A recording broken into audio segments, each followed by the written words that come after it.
네, 할렐루야. 거의 한 달 만에 또 이렇게 유튜브 영상을 찍게 되었습니다. 한 달 동안 너무 또 바쁜 일이 많고 했습니다. 또 제가 이제 명절도 있고 또 교회를 이전했습니다. 그래서 교회는 유튜브 제가 첫 화면, 이 처음에 시작하는 화면에 보시면 썸네일, 네, 거기 처음에 보시면은 나와 있습니다. 보시면 위치가 주소가 새로 나와 있습니다. 그래서 원래는 이 관악구 신림동이었는데 지금 이제 난곡 지역으로 또 교회를 이전했습니다. 그래서 여러 가지로 또 바쁜 그런 일들이 많이 있었고 또 그런 시간에 벌써 한 달 정도 시간이 지나갔던 것 같습니다.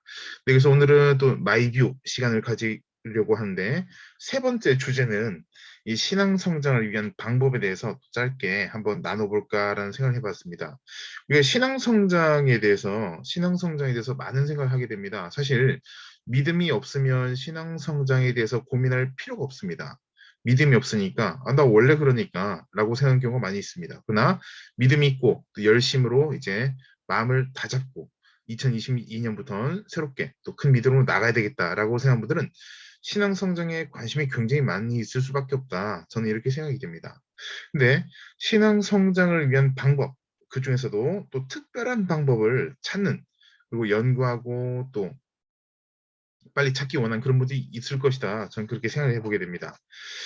그런데 신앙 성장을 위한 방법이 여러 가지가 있을 겁니다. 여러 가지가 있는데 사실 대부분의 경우에는 신앙 성장 방법에 대해서 생각해 보게 된다면 뭐 성경 말씀 읽고 또 교회 열심히 다니고 이렇게 생각해 볼 수 있겠지만 간혹 가다가 간혹 어떤 경우가 있냐면 신학교에 이 신학대학원에 진학하려고 하는 그런 성도분들이 있을 때가 있습니다.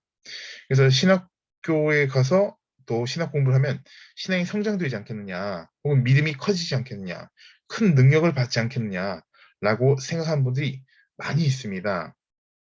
최근에도 제게 그렇게 상담하신 분들이 또 있었는데, 신학 공부를 한다고 해서 신앙 성장을 특별하게 또 신앙이 성장한다라고 확실히 말할 수는 없습니다. 왜냐면 신앙과 신학은 엄연히 구별되는 그런 여러 가지 것들이 있습니다. 지난 시간에도 제가 그런 말씀을 드렸지만, 근데 신앙 성장을 위해서 신학 공부를 하면 뭔가 특별한 뭔가를 얻지 않겠느냐 이렇게 생각하고 신학교를 무작정 혹은 또 신학교에 가서 어떻게 되겠지라고 생각하는 분들이 많이 있습니다. 또 때로는 소명 받았으니까 가는 것이다 이렇게 생각하고 자기의 생각을 마치 소명인 양 생각하고 입학하는 분들도 많이 있습니다. 물론 학교에 입학하는 것은 자신의 자유입니다. 뭐 학교 가서 공부하고 열심히 하고 나쁘다고 할 수는 없겠지만 시간이 지나면 금방 드러나게 되어 있습니다. 진짜 소명을 받고 신학교에 들어간 것인지 아니면 신앙 성장을 위해서 그렇게 한 것인지를 알 수가 있는데 근데 우리가 꼭 알아야 될 한 가지는 무엇이냐면 신앙을 성장하기 위해서는 먼저 신앙이 올바른 그런 자세 그리고 신앙이 건강한 신앙관으로 무장되는지가 굉장히 중요하다는 것입니다. 신앙이 연약하고 나약하고 또 신앙이 올바르지 않은 상태에서 신학 공부를 한다고 해서 신앙 성장되는 것이 아니란 것입니다. 그 이유는 신앙이 아직까지 견고하지 않고 신앙이 아직 올바르게 또 자리 잡고 있지 못한 상황에서 신학 공부를 하게 되면 대부분의 경우에 잘못된 생각 혹은 특권 의식에 빠지는 경우들이 종종 많이 있습니다. 그 이유는 무엇이면 일단 신학교에 들어가게 되면은 이 전도사라는 또 직분을 또 얻을 수 있게 됩니다. 그렇게 돼서 신학 공부를 하게 되고 난 뒤에는 내가 전도사가 되었다. 마치 우리가 학교에서 따지면 이 월반이란 말을 들어본 적이 있을 겁니다. 월반. 내가 뭐 예를 들어서 D반이 있었는데 열심히 공부해서 갑자기 내가 뭐 B반이나 또 좋은 성적으로 A반으로 확 올라갔다. 이렇게 착각하는 것처럼 신앙 성장이 마치 신학교에 입학하면 신학대학원에 입학하면 또 그렇게 될 것이라고 잘못 생각한 분들이 굉장히 많이 있습니다. 왜 제가 이런 내용에 대해서 여러분들과 함께 나누고자 하면 제 주변뿐만 아니라 이런 분들이 너무 많이 계시는데 나중에 시간이 지나면 굉장히 방황하게 되어 있습니다. 그 이유는 세상 공부는 무엇을 공부하든지 자신에게 또 유익이 있는지에 따라서 어떤 환경이나 조건에 따라서 공부할 수도 있고 또 그렇지 못할 수가 있습니다. 하지만 이 영적인 이 관한 부분에 대해서 인간적인 육신적인 안목으로 시도하게 되면 반드시 대가를 치러야 되게 되어 있습니다. 이 대가가 굉장히 혹독하고 굉장히 매섭다 할 정도로 아주 대가가 굉장히 크다는 것입니다. 짧게 말씀드리면 바로 이런 표현을 저는 꼭 써보고 싶습니다. 하나님의 사역한 데 있어서 우리가 주의 일을 한 데 있어서 무임승차는 없습니다. 무임승차. 요금을 내지 않고 한 번에 버스를 타서 끝까지 종점까지 혹은 저 멀리까지 갈 수 있는 그런 방법은 없다는 것입니다. 반드시 대가를 다 치러야 됩니다. 우리가 잘 알고 있는 창세기 말씀에서도 이 야곱이 있습니다. 야곱이 얼마나 많은 대가를 혹독하게 치른지 말로 다 할 수가 없습니다. 요셉도 마찬가지였습니다. 다윗도 공짜로 왕이 된 것이 절대 아니었습니다. 이 전부 보면 엄청난 고난과 또 여러 가지 역경 속에서 신앙을 성장하게 된 것을 볼 수가 있는데 이 성경에 그렇게 위대한 인물들에 대해서 성경역을 많이 하면서도 정작 우리 스스로에 대해서는 굉장히 뭔가를 특별하게 한 번에 단번에 뭔가를 뛰어넘어 버리겠다라는 그런 잘못된 상상 혹은 잘못된 그런 판타지와 같은 생각이 빠진 분들이 너무 많다는 것입니다. 그래서 우리가 이런 부분에 대해서 굉장히 고민하지 않을 수 없기 때문에 제가 오늘 마이뷰 시간에 이 세 번째 주제로 함께 여러분과 나누고 있는 것입니다.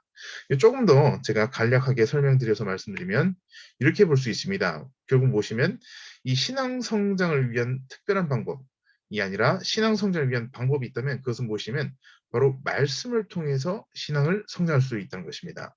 말씀을 통해서 말씀을 읽어야지 또 신앙이 성장하게 된 것인데 말씀을 읽고 또 기도를 하고 전도하게 될 때 신앙 성장하는 것이지 말씀도 기도도 전도도 없이 신학대학원에 입학한다고 해서 마치 무슨 암행어사가 되는 것처럼 혹은 뭐 우수반에 월반하는 것처럼 나는 특별한 케이스다라고 하는 것처럼 그렇게 된 것은 아니란 것입니다. 그렇게 생각하고 있을 때가 굉장히 위험한 그런 위치에 그런 상황에 놓여 있다는 것을 반드시 깨달아야 됩니다. 많은 사람들이 이 신학교, 신학대학원을 졸업하고서도 정말 정처 없이 떠돌아다니고 마음 잡지 못한 분들이 너무나도 많이 있습니다. 앞서 말씀드린 것처럼 공부하는 것은 자유이지만 그러나 잘못된 생각, 신앙 성장 혹은 영적 능력, 성령의 기름 부으심을 위해서 신학대학원을 간다, 신학교를 간다라는 것은 굉장히 큰 오산일 수가 있다는 것입니다. 그럼 과연 우리가 신앙생활이 어떻게 될 것인가? 말씀드린 대로 말씀을 통해서 기도와 전도를 통해서 신앙이 성장하게 되는 것인데 말씀을 뿌리라고 표현을 한다면 기도는 줄기와 같은 것입니다. 식물로 따지면 그렇게 표현해 볼 수가 있는데 전도는 무엇이냐? 열매가 된다는 것입니다. 그래서 뿌리가 없는 줄기는 있을 수가 없습니다. 또 줄기가 없이는 열매가 날 수가 없습니다. 풀에서 바로 열매가 나지 못합니다. 뿌리가 열매를 달고 다닐 수 있는 그럴 수가 없다는 것입니다. 반드시 절차와 반드시 단계와 반드시 시간, 과정이 필요하다는 것입니다. 그래서 어떤 분들은 뿌리에만 머물고 있는 분들이 있습니다. 말씀 연구 당연히 해야 됩니다. 그러나 말씀은 연구만 하라고 주님께서 우리에게 주신 것이 아니라 말씀대로 순종하고 실천하라고 실행하라고 우리에게 주셨다는 것을 우리가 꼭 기억을 해야 되겠습니다. 그래서 뿌리에만 머물러도 안 될 것이고 또 어떤 분들은 뿌리 없는 혹은 뿌리가 약한 채로 줄기에 굉장히 많은 시간을 투자하는 분들이 있습니다. 하루에 10시간씩 기도하고 하루에 여러 시간 기도하는 분들인데 마찬가지입니다. 줄기가 탄탄하게 된 것이 나쁘다는 것이 아닙니다. 하지만 뿌리 없는 줄기는 존재할 수가 없습니다. 그리고 존재한다 할지라도 오래 갈 수 없고 결국 말라버릴 수밖에 없습니다. 그 이유는 기도도 말씀에서부터 나오기 때문입니다. 전도도 마찬가지입니다. 열매주의, 열매주의 이런 말 하는 경우가 많이 있는데 열매만 따먹으려고 하는 그런 생각하는 사람들이 종종 있는 것을 제가 보게 됩니다. 하지만 열매 역시 뿌리와 줄기가 자라는 시간과 물과 햇빛과 많은 공급받아야 될 그런 것들이 있습니다. 바람도 어느 정도 있어야 되고 여러 그런 것들이 필요함에도 불구하고 열매만 딱 따먹으려고 하는 그런 어떤 인본주의적인 세속주의적인 생각을 하고 있는 사람들이 있는데 결코 열매를 얻을 수 없을 것입니다. 그럼 우리는 뿌리와 줄기와 열매가 순차적으로 이루어진 것처럼 말씀과 기도와 전도를 통해서 결국 하나님께서 뜻하시는 또 주님의 말씀대로 살아가는 그런 믿음으로 성장할 수 있는 것이지 다른 어떤 특별한 방법, 어떤 무슨 대담한 그런 아주 남모르는 그런 것이 있다라고 말할 수는 없다는 것입니다.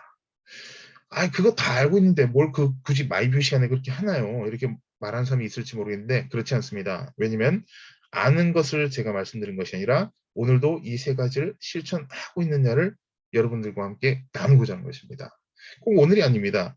꼭 오늘이 아니더라 하더라도 이번 한 주간이라도 말씀을 한 번도 읽지 않았는지 혹은 기도 혹은 전도를 하지 않고 있었다면 여전히 잘못된 생각으로 신앙 성장만 바라보고 있을 수가 있다는 것입니다. 이러한 현실적인 부분을 빨리 깨달으면 깨달을수록 우리에게 영적 유익이 굉장히 높습니다. 또 한 가지 제가 다른 케이스 말씀드리면 이 뿔에 대해서 말씀드리면 말씀에 대해서 굉장히 집중하고 말씀 읽는 것이 굉장히 중요한 부분인데 말씀을 읽지 않고 신앙서적에만 탐독한 분들이 있습니다. 신앙서적에 굉장히 집중한 분들인데 물론 그 부분이 틀렸다 할 수는 없습니다. 하지만 말씀 없이는 어떤 것도 성립될 수 없다. 1층이 존재하지 않는 건물은 유지될 수가 없다는 것입니다. 그래서 1층과 같은 튼튼한 그러한 입지가 잡혀야 되는 것처럼 자리 잡고 있어야 되는 것처럼 말씀이 반드시 우리에게 가장 기본적으로 있어야 될 것이고 또 기도와 전도가 이어져야 되겠다. 말씀과 기도에만 머물러서도 안 됩니다. 반드시 전도까지 결과가 맺혀져야 되는 것입니다. 그래서 우리가 이러한 온전한 그런 믿음의 삶을 살 수 있도록 나아가야 되겠습니다. 예배도 있잖아요 라고 말하는 분들이 있을지 모르겠지만 말씀 기도라는 것 자체가 결국 예배를 포함한 의미입니다. 예배에서 말씀과 기도가 다 들어가 있습니다. 전도는 우리의 삶 자체가 바로 전도가 되어야 되기 때문입니다.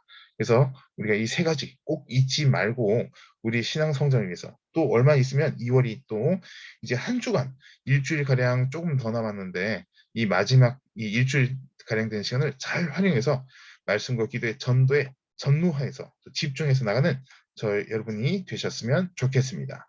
네, 세 번째 마이 뷰 시간 마치겠습니다. 감사합니다.